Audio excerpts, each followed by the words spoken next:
Auditeurs, auditrices, bonjour à tous. Heureux d'être en notre compagnie. Nous avons l'insigne honneur de recevoir pour vous, chez vous, Monsieur le directeur de la direction de l'orientation des bourses, Monsieur Ayokwe Jérôme. Monsieur le directeur, merci d'avoir accepté notre invitation. Merci à vous de m'avoir invité. De façon succincte, présentez-nous votre direction. La direction de l'orientation des bourses résume en sa dénomination toutes ses attributions. C'est une direction qui est chargée des charges relatives à l'orientation et à l'affectation des élèves en classe de 6e et seconde et l'attribution des bourses, aussi bien en Côte d'Ivoire comme à l'extérieur. Monsieur le directeur, nous allons nous intéresser aujourd'hui à une innovation du ministère. Il s'agit de l'affectation en ligne des élèves en classe de 6e qui a été expérimentée dans la DRENET à Abidjan, c'est-à-dire la Direction régionale de l'éducation, de l'enseignement technique, de la formation professionnelle, et qui entre dans sa phase de généralisation cette année. Mais avant, nous allons aborder une question qui est d'actualité, c'est-à-dire la semaine prochaine se déroulera la 7e édition du lancement national des journées carrières. Pourquoi cette activité? Il faut pouvoir trouver le lien entre l'école et la société de tous les jours pour répondre à la question suivante: pourquoi allons-nous à l'école? L'école apporte des connaissances aux élèves qui doivent déboucher sur des apprentissages et des apprentissages qui doivent déboucher sur des emplois futurs. Or, le choix de l'emploi futur est un élément déterminant dans la réussite d'un être humain. C'est pour cela, depuis 2013, nous organisons dans chaque région choisie par Madame le ministre ces journées carrières pour mettre sur le même plateau d'échange élèves, structures de formation et différents corps de métier pour échanger et amener les enfants à comprendre les raisons pour lesquelles ils vont à l'école et pourquoi ils doivent opérer tel ou tel choix pour éviter le piège du chômage. Parce que c'est dommage de trouver des ressources humaines diplômées qui soient au chômage pendant qu'on a des postes de travail qui réclament de la main-d'œuvre qualifiée. Vous le rappeliez tantôt, c'est la 7e édition. Pourquoi le choix de Korogo cette année? Comme je l'ai dit, c'est une ville qui est choisie chaque année par Madame le ministre. Mais je crois que le choix de Korogo n'est pas anodin. Korogo est une ville symbole dans le développement de la Côte d'Ivoire. Et Korogo abrite en son sein un lycée d'excellence, le lycée Oufoubayen de Korogo, qui a contribué à former des cadres et non pas des moines en Côte d'Ivoire. Donc Korogo, c'est juste le point de rencontre, mais la journée carrière intéresse aussi bien la région de Poro, de la Bagoé, et puis l'autre région, je crois, c'est la région de Tchologo. De Tchologo. Voilà. Donc c'est toutes ces trois régions qui se retrouveront à Korogo du 14 au 16 mars. Korogo est juste la ville qui est désignée comme capitale. Les grandes articulations de cette journée carrière qui va se dérouler à Korogo. Il y en a beaucoup, il y a 12 articulations au total, mais je vais vous en parler de quelques-unes. Il s'agit notamment, bien évidemment, de la cérémonie officielle d'ouverture qui aura lieu le 14 mars à partir de 15h à l'université Peleforo de Korogo. Après, il y a des problématiques relatives à l'école et à l'insertion socio-professionnelle qui sont inscrites à l'ordre du jour, notamment la question de l'enseignement de la littérature et des sciences. Quelle approche méthodologique faut-il mettre en place pour que cet enseignement soit aisé dans l'apprentissage des enfants? Parce que nous avons constaté que les mathématiques constituent une matière qui est crainte de l'ensemble des élèves. Est-ce parce que c'est une matière très difficile ou bien si c'est parce que la méthode d'enseignement pose problème? Quelle approche mettre en place pour que les mathématiques soient accessibles? Parce que les mathématiques, c'est la vie de tous les jours. On les applique tous les jours. Donc, il faut bien que les enfants puissent accéder au contenu des apprentissages liés aux mathématiques, parce que demain, on a besoin d'ingénieurs pour développer la Côte d'Ivoire si on veut réussir le pari de l'émergence. Monsieur le directeur, 3 jours suffisent-ils aux élèves pour opérer des choix? comme on le dit, c'est le lancement. Ce n'est qu'un lancement qui donne le top départ aux autres régions pour organiser les journées de carrière en leur sein. Les 3 jours ne suffisent pas, même toute une année ne suffira pas, mais il faut déterminer une période à laquelle mettre à la disposition de ces enfants les éléments importants pour leur employabilité. On va rappeler aux auditeurs que le thème retenu pour cette 7e édition du lancement national de la journée carrière, employabilité des jeunes en Côte d'Ivoire, quelle stratégie de développement des compétences quand on sait que la jeunesse est le miroir, le reflet de la société. On se dit que les jeunes ils seront mieux outillés avec la direction de l'orientation des bourses. En tout cas, c'est notre objectif, faire en sorte que après l'école, à la sortie de la classe de terminale, l'élève sache exactement les raisons pour lesquelles il va à l'école pour s'orienter dans une filière de formation à l'enseignement supérieur et qui va déboucher sur un emploi certain. Donc les différents corps de métier arrivent sur le plateau pour donner de l'information aux élèves, pour dire sur tel nombre d'années, voici le secteur qui va embaucher le plus. Donc orienter le choix dans ce secteur de sorte à avoir un emploi sûr. Monsieur le directeur, j'ai suivi la journée carrière à Daloa l'année dernière, si je ne m'abuse.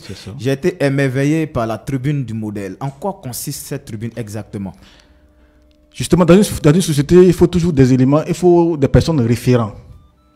La jeunesse actuelle n'a pas de modèle. Donc nous saisissons l'opportunité d'organisation de ces journées carrières pour offrir des modèles et des modèles positifs aux élèves. À défaut de modèles positifs, les enfants seront dans l'obligation de copier des modèles négatifs et après, nous nous plaignons de leur comportement. Donc cette année, c'est Madame le ministre, professeur Maratou Kone, qui a choisi comme modèle, comme personne ayant réussi par la voie de l'école, et M. Kone Tiefeng, qui a fait un master en gestion et finance, mais qui est devenu éleveur de volailles, et un grand éleveur de volailles. C'est une façon pour nous de dire aux enfants, il y a 2 voies pour réussir. Mais pour être un meilleur artisan, pour être un artisan autrement que ce qu'étaient nos parents, il faut passer par la voie de l'école. Il faut s'instruire pour pouvoir mener l'activité autrement, parce que tous les moyens peuvent permettre à chacun de nous de se réaliser pourvu qu'on y mette de l'intelligence et du savoir-faire. Du savoir-faire pour pouvoir réussir dans tous les corps de métier. Quelles sont les personnalités qui seront présentes à cette cérémonie? De toute évidence, comme je l'ai dit, vous l'avez annoncé vous-même, ça se passe à Korogo. Donc l'activité ne peut pas être placée sous le haut patronage d'une personne autre que le Premier ministre Amadou Gon Coulibaly. Donc c'est pour dire que cette 7e édition est placée sous son haut patronage et sous le coparrainage des ministres Amadou Kone du transport et le ministre Adjoumani des ressources halieutiques et animales. Qui animera lui-même la tribune dédiée, comme on appelle, Zoom sur l'emploi. Le ministre Adjoumani lui-même qui va animer cette tribune-là. Ok, monsieur le directeur, merci beaucoup de nous donner de plus toutes ces informations relatives à la 7e édition du lancement national des journées carrières à Korogo, voilà, à l'université de Peleforo de Korogo. Peleforo Gon Coulibaly de Korogo. Mais monsieur le directeur, revenons sur ce qui fait un peu l'actualité au sein de votre direction, c'est-à-dire l'affectation en ligne. L'affectation en ligne des élèves en classe de 6e expérimentés dans la direction régionale de l'éducation nationale de l'enseignement technique Drenet Abidjan 1 l'année dernière va être généralisée cette année. Qu'est-ce qui justifie ce nouveau système d'affectation? Doit-on comprendre que la phase pilote a été satisfaisante? Alors pourquoi cette innovation? Multiples raisons l'expliquent. La première raison, c'est que nous sommes à l'ère du numérique. Donc l'éducation, qui est le premier élément de transformation de la société, doit se transformer ses méthodes de travail par l'intervention, par l'utilisation du numérique. C'est la première raison. La deuxième raison, c'est une responsabilisation des parents d'élèves dans le processus d'éducation de leurs enfants. Voici les 2 raisons fondamentales pour lesquelles nous avons opté pour l'affectation en ligne, qui est pour nous une façon de concéder l'affectation des élèves en classe de 6e aux parents eux-mêmes, pour qu'ils se sentent responsables du choix de l'établissement où l'enfant ira à l'école. Parce que l'établissement est un élément déterminant dans la réussite de l'enfant à l'école et comme aussi dans la vie sociale. Monsieur le directeur, quand sera-t-il des enfants dont les parents n'auront pas réagi? Notre objectif, c'est qu'il y ait 0 parents qui ne réagissent pas. Mais comme vous le savez bien, dans l'innovation, il y a toujours des personnes qui sont réfractaires ou qui veulent bien, mais qui sont confrontées à d'autres difficultés qu'on ne maîtrise pas. C'est pour cela, pendant 3 ans, nous allons accompagner le processus, de sorte que les élèves dont les parents n'ont pu réagir, puissent être affectés par la commission Ayam Sukru. Mais je précise, on vous donne la latitude d'affecter votre enfant de par vous-même. Si vous ne l'avez pas fait au terme de la période indiquée, c'est l'administration qui se donnera le droit d'affecter votre enfant dans l'établissement où il y a de la capacité pour l'accueillir. Cela veut dire que vous n'avez plus la latitude de faire une réclamation. Parce qu'on vous a donné l'opportunité de le faire vous-même, vous n'avez pas fait. L'administration, en raison des places disponibles, l'a affecté. Vous êtes obligé de vous soumettre à cette décision-là.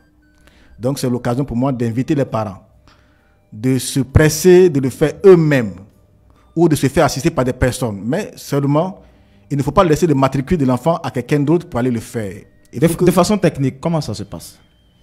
C'est un processus très simple qui utilise le Short Message Service, qu'on appelle communément SMS, que tout le monde a l'habitude de faire. L'année dernière, nous l'avons fait avec un seul opérateur, donc c'était un numéro à 3 chiffres, c'est le 230. Cette année, c'est les 3 opérateurs qui opèrent en Côte d'Ivoire qui seront de la partie. Donc, nous passerons à un numéro à 4 chiffres. C'est le 99-91. Donc, vous écrivez le message DOB que vous envoyez au numéro 99-91. Et il y a une boîte de dialogue qui s'ouvre. Vous ne faites que valider 1 ou 2, 1 ou 2, 1 ou 2. Et à la fin, votre enfant est affecté. Combien coûtera l'opération et sur combien de temps l'opération se déroulera-t-elle? L'opération n'a pas de coût. Il n'y a pas de facturation qui est à payer.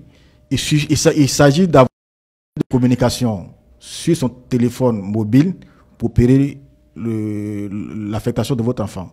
Seulement, vous devez avoir un crédit à 200 francs. Donc, il n'y a pas de facturation à payer autre que les 200 francs qui vous seront défalqués sur vos unités de communication. Combien d'opérateurs sont associés? Les 3 opérateurs qui opèrent en Côte d'Ivoire sont associés. Ils sont associés. Et on donnera 4 semaines aux parents avec de la publication des derniers résultats de l'entrée en 6e. Nous donnons 4 semaines pour que nous, à Ayam Sukru, nous puissions faire le reste. Je reviens encore sur la question que vous avez posée. C'est une opportunité qui est donnée aux parents d'élèves pour être maîtres dans le choix d'établissement qui va accueillir leurs enfants. Il faut qu'ils saisissent cette opportunité-là. À l'évidence, il va falloir faire montre de célérité pour avoir de la place dans l'établissement désiré. Je ne dis pas qu'il faut faire preuve de célérité, mais seulement il ne faut pas attendre. Si vous attendez, les autres ne vont pas vous attendre. Et quand vous venez, au moment où vous aurez le temps d'opérer, il sera trop tard. Monsieur le directeur, peut-on postuler librement aux établissements d'excellence? Il n'y a pas de restrictions administratives proprement dites dans le choix de l'établissement. Seulement, il y a des restrictions pédagogiques. C'est-à-dire? Établissement excellent, élève excellent. Ce sont les critères. Ce sont les critères. Donc, si vous voulez aller à Sainte-Marie, il faut que votre élève, enfant soit une élève fille, qu'elle ait au maximum 12 ans, qu'elle ait au moins 150 points à l'entrée en 6e. Au minimum 150 points. Mais là encore, je reviens là-dessus pour l'expliquer. Ce n'est pas parce que votre enfant a eu 170 points que de facto, il va aller à Sainte-Marie. Il est éligible à l'affectation à Sainte-Marie, mais les places ne lui sont pas réservées. Votre enfant peut avoir 170 points, celui dont l'enfant a 150 points, s'il vient en premier, là où au moment où il y a la place, il va et rentre à Sainte-Marie. Et vous, quand vous venez au moment où il n'y a plus de place, votre enfant ne pourra pas y entrer. Donc, on ne vient pas dire au cabinet, mon enfant a eu 190 points de façon extraordinaire et il n'est pas entré à Sainte-Marie. C'est un cas qui est monnaie courant. Donc, c'est pour ça que je reviens là-dessus. On a dit qu'il faut avoir au moins 150 points. Donc, tous ceux qui ont 150 points jusqu'à X points sont éligibles dans l'affectation au lycée Sainte-Marie. S'il y a 150 places, les 150 seront réservées aux 150 premiers qui viendront. Il n'y a pas de favoritisme, hein, monsieur le directeur? C'est la machine qui fait. Moi, je ne suis pas dans l'opérateur. Je ne suis pas dans le téléphone mobile pour dire tel numéro ne passe pas. Non. Vous pouvez le faire à minuit, je vois à la maison, à 1h du matin, à n'importe quelle heure. Il n'y a pas d'obstacle possible. Si vous avez été confronté à des difficultés d'ordre technique, il y a un centre d'appel qui sera mis en place. Vous pouvez appeler à n'importe quelle heure et vous aurez l'aide pour pouvoir affecter votre enfant. Peut-on, pour une raison ou une autre, revenir sur le choix qu'on aura fait? Je ne souhaiterais pas qu'on revienne sur les choix. Parce qu'au moment où vous exprimez le besoin de revenir sur votre choix, il n'y a plus de possibilité d'accueil de votre enfant ailleurs. C'est pour ça qu'il faut être sûr du choix qu'on fait au moment où on affecte son enfant. Toutefois, il peut y avoir des raisons objectives qui obligent un parent à venir à saisir l'administration pour revenir sur son choix, à condition qu'il ait changé de lieu de résidence du fait de son exercice de sa profession. Va-t-on vers un désengagement de l'administration vis-à-vis du processus? Mais l'applicatif qui va aider à la fédération en ligne émane de l'administration. Donc l'administration ne se désengage pas. Bien au contraire, l'administration est responsable davantage, mais sous son autorité, les parents.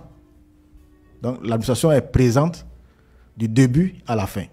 C'est l'administration qui organise le test d'admission au CEPE.